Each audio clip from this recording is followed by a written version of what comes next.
मेरे चैनल पे पोस्ट कर देना। अब वो मेरा वीडियो है। लगता है हमारे अगले सेगमेंट की शुरुआत अच्छी होगी। आपको पता चलने वाला है कि कैसे इसे मेरा स्टूडियो दिखाने का फैसला, हम लोग लाइव है स्टूडियो, मुझ पर ही भारी पड़ गया। इसीलिए रूल्स को लेकर स्पेसिफिक होना चाहिए और एक छोटी सी गलती चेन रिएक्शन ट्रिगर कर सकती है जिससे पूरे प्रोडक्शन का सत्यानाश हो सकता है। वो बस मेरे सामने दिखावा कर रहा है। ये वीडियो YouTube पर नहीं आने वाला था, लेकिन देखो हमने इसे कैसे निपटाया।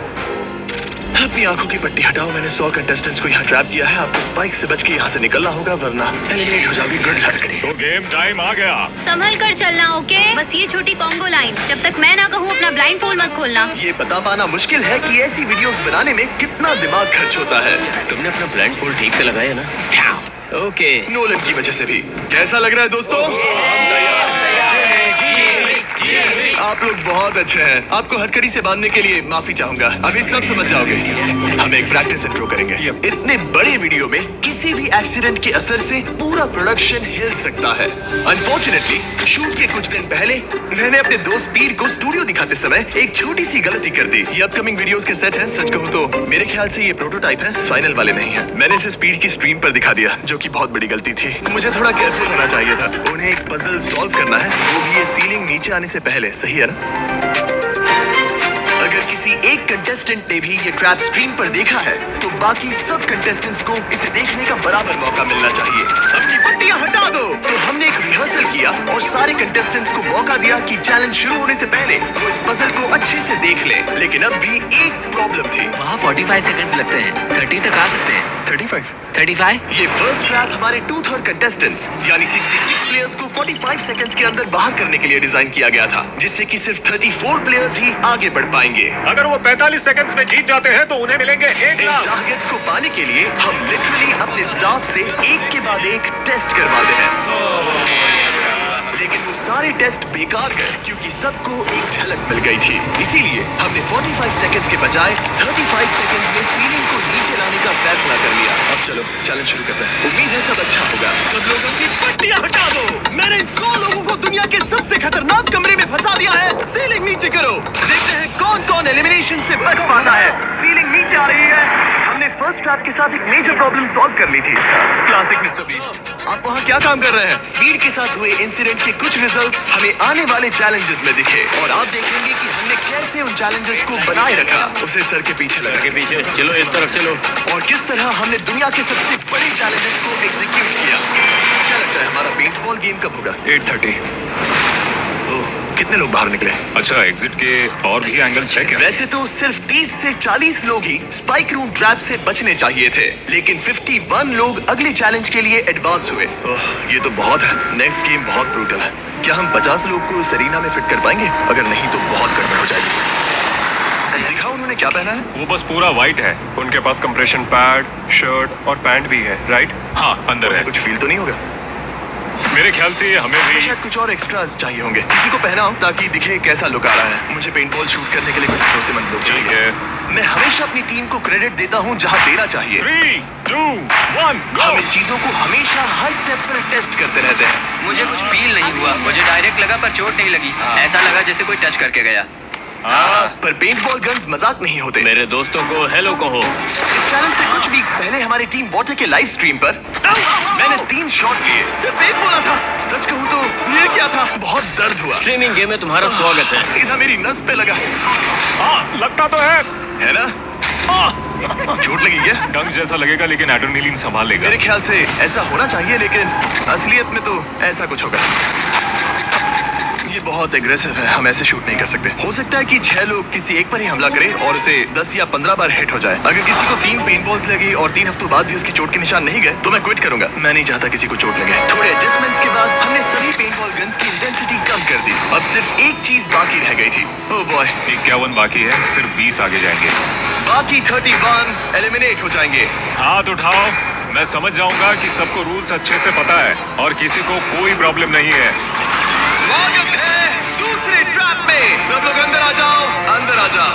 यहाँ से जैसे जैसे और प्लेयर्स एलिमिनेट होते गए, स्ट्रैटेजी और टीम वर्क बाकी गेम्स में असर करने लगे। हम इन्हें एक दूसरे के खिलाफ करने वाले हैं। आगे आप देखेंगे कि कैसे टाइम के साथ हमारे चैलेंजेस इवॉल्व करते गए और वो भी आखिरी मोमेंट पर। मुझे लगा नहीं था इतने डिसीजंस लेने पड़ेंगे। सिचुएशंस के लिए हमें तैयार रहना चाहिए। इतने सारे कंटेस्टेंट्स के साथ और इतने बड़े सेट के साथ बहुत सी चीजें वीडियोस में जाती हैं जिसे आप शायद नोटिस नहीं करते। जब हम इस तरह के बड़े बड़े सेट्स बनाते हैं तो कभी कभी 100 से ज्यादा लोग इन्वॉल्व होते हैं, जिसमें इंजीनियर्स, आर्टिस्ट और क्रिएटिव्स भी होते हैं। और स्लैक उन्हें एक ऐसा स्पॉट देता है जहां वो एप्स के बीच स्विच किए बिना या ईमेल का यूज किए बिना आराम से कम्युनिकेट कर सकते हैं। नोलन ये क्या खेल रहा है?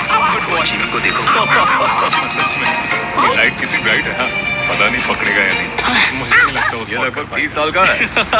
27 लगभग 30 नहीं होता। ऑलराइट, स्वागत है ट्रैप नंबर 3 में। स्वागत है ट्रैप नंबर 3 में। तो यहाँ पर एक गड्ढा है, मतलब एडिट में ये गड्ढे की तरह दिखेगा। लेकिन आपको बता दूं कि ये सिर्फ 3 फीट गहरा है। हमें सिर्फ क्लेवर लाइटिंग की जरूरत थी। खाली जगह हम पहले भी भरते आए हैं। हमने पास्ट में बहुत से चैलेंजेस किए हैं जहां खाली जगह थी, और शुरुआत रियल लाइफ स्क्विड गेम्स की वीडियो से हुई। तब हम दूसरे यूट्यूबर्स की मदद लेते थे, लेकिन अब हमारे पास विजुअल इफेक्ट्स की एक बढ़िया टीम है जो कंटेस्टेंट्स की सेफ्टी को ध्यान में रखते हुए चैलेंजेस का लेवल और बढ़ा देते हैं। और एक बात बताता हूँ, पोस्ट प्रोडक्शन इस वीडियो का बहुत ही मुश्किल है। तो आइए, यह है हमारा एडिटिंग रूम। मैं दिखाना चाहता हूँ कि कैसे मैं और सभी एडिटर्स एक ही पेज पर होते हैं। कोई लिख रहा है, कोई मेरा वॉइस ओवर कर रहा है, तो कोई कुछ एडिट कर रहा है, जैसे कि ये लग रहा है जैसे एक पायलट प्लेन खींच रहा है। बहुत कुछ होता रहता है और यहीं पर स्लैक बॉट आता है। मैं एक सवाल कर सकता हूँ, जैसे कि ट्रैप्स वीडियो कब अपलोड होगा, और ये मुझे जवाब देगा। मेरी सभी meetings, different teams, work streams, documents और चैनल्स की इन्फो निकालने के बाद, ताकि ये सब सिंक में बने रहे। देखो, मुझे स्लैक का टेक्स्ट आया है। मुझे एक वीडियो को रिव्यू करना है। अगर मुझे वीडियो रिव्यू के बीच कोई इन्फो भेजना है तो स्लैक मुझसे कम्युनिकेट करता है। यहाँ तक कि आपको मीटिंग्स में नोट्स लेने की भी कोई जरूरत नहीं है, क्योंकि स्लैक सारी बातों को समराइज करके नोट्स बना लेगा और अगले स्टेप के लिए सजेस्ट भी करेगा। फॉर एग्जाम्पल, अगर हमने किसी को जलते घर में डाला तो उस वीडियो में हमने क्या सेफ्टी प्रिकॉशंस लिए ये जानना है, तो मुझे बस इतना करना है, प्रोडक्शन चैनल को स्कैन करना है और पूछना है कि हमने उस स्टंट में क्या सेफ्टी प्रिकॉशंस लिए थे, और जवाब मिल गया। मुझे हजारों मैसेजेस स्क्रॉल करने की जरूरत नहीं, वो मेरे लिए समराइज कर देगा। तो ये जानने के लिए कि हम अपने बड़े बड़े वीडियोस में स्लैक की मदद कैसे लेते हैं, इस QR कोड को स्कैन करिए या डिस्क्रिप्शन के लिंक पर क्लिक करिए और आप भी $1 लाख का अपना शेयर जीत सकते हैं, जो हम ऐसा करने वाले लोगों को दे रहे हैं। QR कोड स्कैन करो, डिस्क्रिप्शन में दिए लिंक पर क्लिक करो। तो हमने अभी अपना थर्ड ट्रैप खत्म किया, जो बहुत जबरदस्त था। पूरी ग्रीन टीम बच गई क्योंकि उन्होंने सोच समझ कर खेला।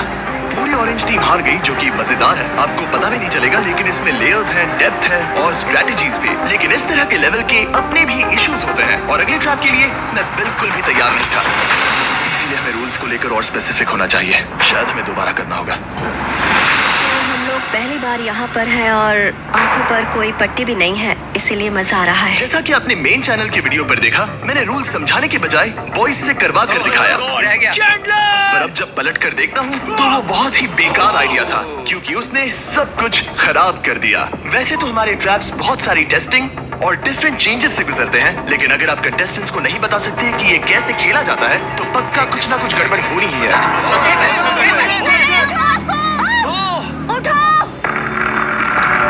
अब जैसा आपने मेन चैनल के वीडियो पर देखा, टोमर तुम विनर हो। टोमर इस ट्रैप से बचकर फाइनल 4 में पहुंच गया। वो इसीलिए क्योंकि इस बार हमसे गलती हो गई। रुको, हमने आर्म क्यों रोक दिया? वो बैठा है इसीलिए। ये एक बड़ी प्रॉब्लम थी। 1 सेकंड में बस अभी आया, मुझे रिप्ले देखना होगा। इसीलिए हमें रूल्स को लेकर और स्पेसिफिक होना चाहिए। यहाँ से तो सब सही लग रहा है। वो स्लो हुआ, इसलिए वो बंदा गिर गया। इसे दोबारा रीप्ले करना प्लीज। असली प्रॉब्लम तो ये है कि अगर हमने उस आर्म को नहीं रोका होता तो क्या वो उसके बाद वाले प्लेयर को गिरा देता? अगर हम फेयर गेम खेल रहे होते तो टोमर के गिरने से पहले आर्म ने उसे गिरा दिया होता। फुटेजेस देखने के बाद हमें रियलाइज हुआ कि अगर प्रोडक्शन ने ट्रैप रोका नहीं होता तो टॉमर के गिरने के पहले ब्योन को आर्म ने उड़ा दिया होता। वो इसीलिए क्योंकि हमने रूल्स नहीं समझाए। क्या हम कंटेस्टेंट्स को रोककर प्रैक्टिस करवा लें? End of the day game की इंटेग्रिटी सबसे ज्यादा इंपॉर्टेंट होती है। हमने डिसाइड किया कि उन्हें रूल्स दोबारा समझाएंगे और ट्रैप भी दोबारा रन करेंगे। अगर आपको आर्म हिट करता है तो सपोर्ट के लिए आप उसे नहीं पकड़ सकते। ये परफेक्ट तो नहीं था, पर एटलीस्ट एक फेयर सोल्यूशन जरूर था। जो इस रूल से अग्री करते हैं वो हाथ उठाए। टॉमर और ब्योन दोनों अपोजिट साइड में रहेंगे।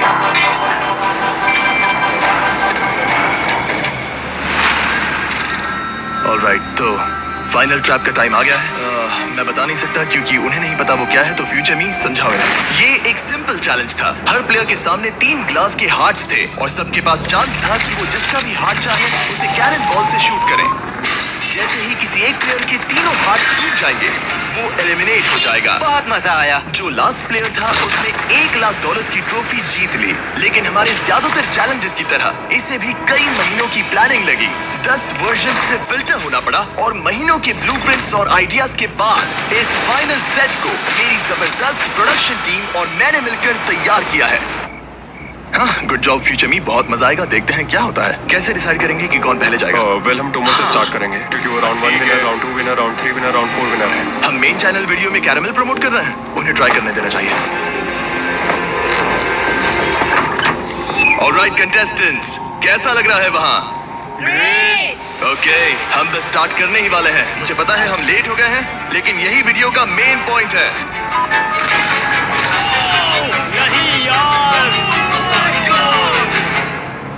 यहाँ ऊपर सब चेक कर लिया? क्या तुम कैंसिल के लिए गए? मैंने पहले ही कहा था। और कैसा लग रहा है? Oh my gosh. बहुत अच्छे, चलेगा। और 13 शॉट्स के बाद हमारे पहले एलिमिनेशन का टाइम आ गया। बस कर दो। मेन चैनल की वीडियो में जब प्लेयर एलिमिनेट होता है तो ये होता है, गिरा दो।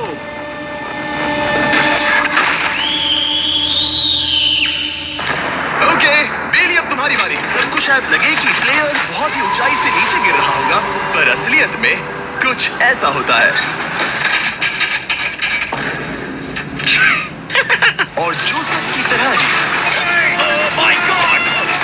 एक को छोड़कर सबका वही हाल हुआ, गिरा दो। डूड, मेरा पेट मेरे दिमाग तक आ गया था। और कई घंटों के बाद हमें विनर मिला। Oh my God. Congratulations, trophy तुम्हारी हुई। तुमने कमाल कर दिया। मैंने शॉट मिस कर दिया गाइस, पर मैं उसके लिए खुश हूँ। वैसे तो हमारे नॉर्मल वीडियोस में चैलेंज जल्दी खत्म हो जाते हैं, लेकिन इस राउंड को शूट करने में 5 घंटे लग गए। रात के 1 बजे स्टार्ट किया था, जब तक खत्म हुआ तब तक सूरज उग गया था।